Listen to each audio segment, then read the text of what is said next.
who cannot afford to pay their property taxes as they witness their homes sold to tax lien sales.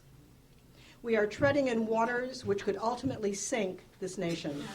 Our government now has a stake in the automobile and housing industry.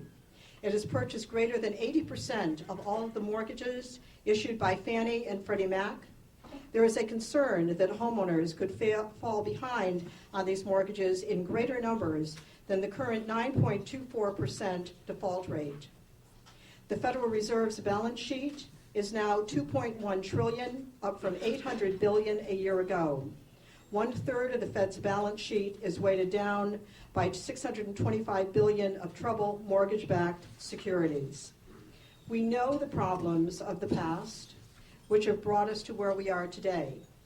What we need to know is where do we go from here, and who is the leader to bring us back to prosperity.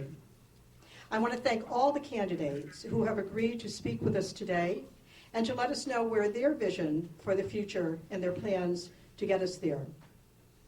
As I had indicated before, we will be taping this program, and we ask that as you move about the room, that you be quiet in doing so.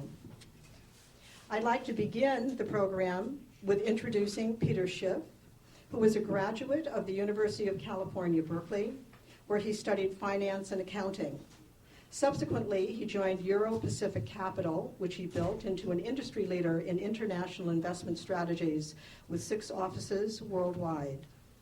In 2006, although few would listen, Peter predicted we were on the verge of an economic collapse. A year later, he authored the bestseller entitled Crash Proof. Peter embraces strong, fiscally conservative principles and believes that our economic recovery should be left to the free market through businesses and individuals, not the federal government. Please help me to welcome Peter Schiff.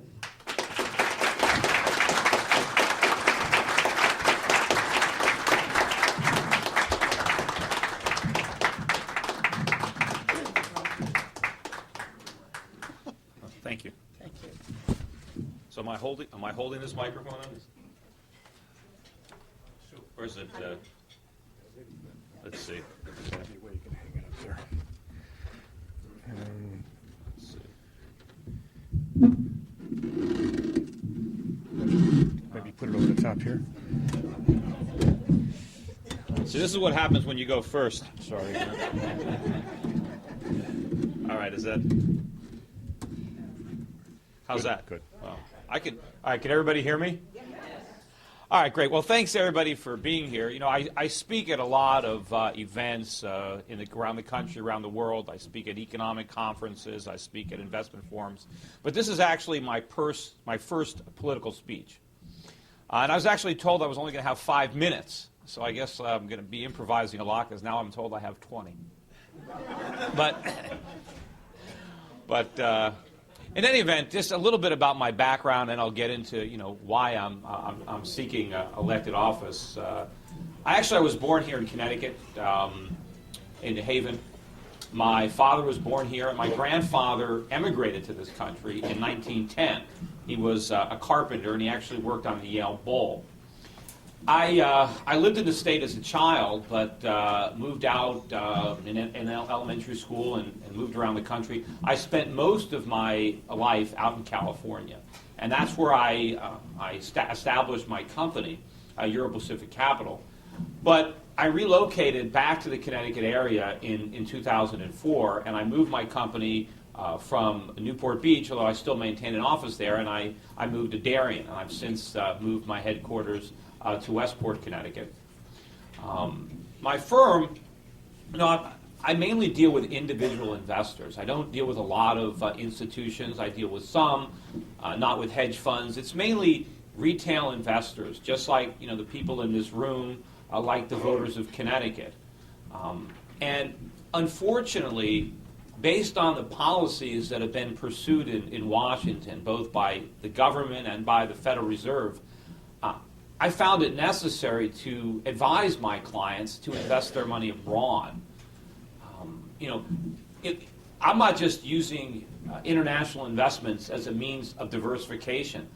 I'm really concerned about what Washington has been doing to our economy and more importantly, to the value of our money, the value of our dollar. You know, this organization is about taxpayers, but a lot of people forget that one of the most insidious taxes is inflation.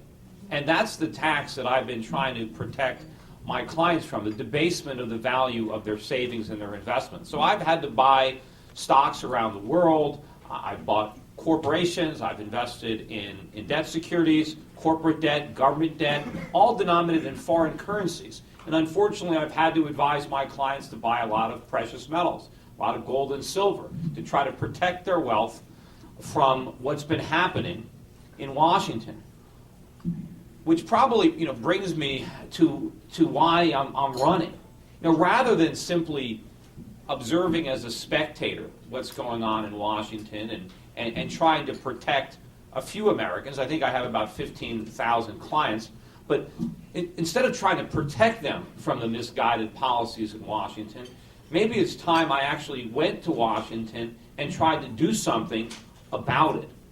You know, I've been a vocal critic on the sidelines. I'm not, you know, just sitting back at home. I mean, I wrote a book called Crash Proof: How to Profit from the Coming Economic Collapse. So I tried to warn people what was coming.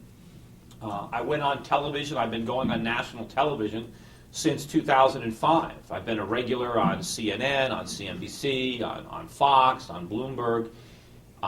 You know, they started calling me Dr. Doom back in 2005.